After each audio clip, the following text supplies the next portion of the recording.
अस्सलाम वालेकुम। ये हाल है दोस्तों, उम्मीद करते हैं सब भाई ठीक हो, मैं भी ठीक हूँ। तो दोस्तों गराज की भी तकरीबन करना शटरिंग हो रही है, थोड़ी जी रह गई गराज वाला हिस्सा, बाकी उत्ते चलते वे ने कितने तक भाई पहुँचे ने। तो यह चुनाई रही थी सुबह फ्रंट वाले बीम की, कल असी बीम भरा सी तो उत्ते बाहर रहिंदे सी कोने ते जिहड़ा साडा तैयार एलीवेशन हैगा सी नक्शा वो रहिंदे सी रदे इहदे 4 लाए ने 8 रदे उन्हें लाए ने तो यह सारा रफ वगैरह अज किया है। तो उत्ते चलते वे ने शटरिंग कितने तक पहुँची तो भाई हरी लगता है सफाई वगैरह भी उन्हें शटरिंग की करनी थी, वे ने भी कर रहे हैं या नहीं कर रहे।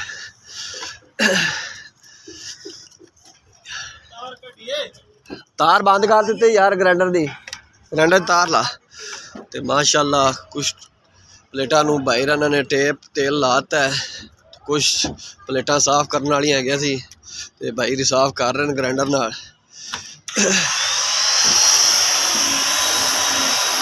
शटरिंग साड़ी कड़ा तकरीबन कंप्लीट हो चुकी है, बस सिर्फ गराज वाली रह गई।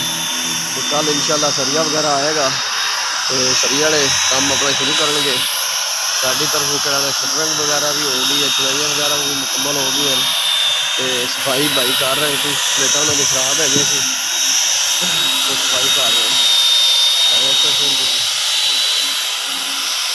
साडा तो काम दोस्तों म्यार अच्छा होंगे, प्लेट साफ इस वास्ते कर रहे हैं भी कड़ा मसाला कड़ा बजरी वगैरह नाल ना लगे, तो तेल टेप इस वास्ते करी दी भी मुलायम हो तो थले प्लेट आ जाती है ने तनवीर साहब। तो अज असी ज़रा जल्दी वेले हो गए तो मुंडा ज़रा नहा धो तो वेला होया। फिर दस हाँ जी और सुनाओ ठीक हो, काम शाम ठीक हो गया उत्ते सारा। तो वीडियो बनाने का मकसद दोस्तों यही होंगे भी अच्छे काम की हमेशा वीडियो बनाई जाती है, खराब काम करिए तो फिर वीडियो तो नहीं ना बना सकते भी वो यूट्यूब तो चढ़नी होंगी।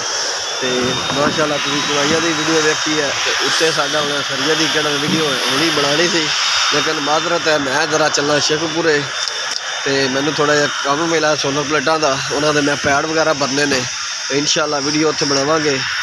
जे वापसी जल्दी हटे है तो फिर वीडियो यदि बनावांगे, तो ना जल्दी हटे तो फिर माजरत है।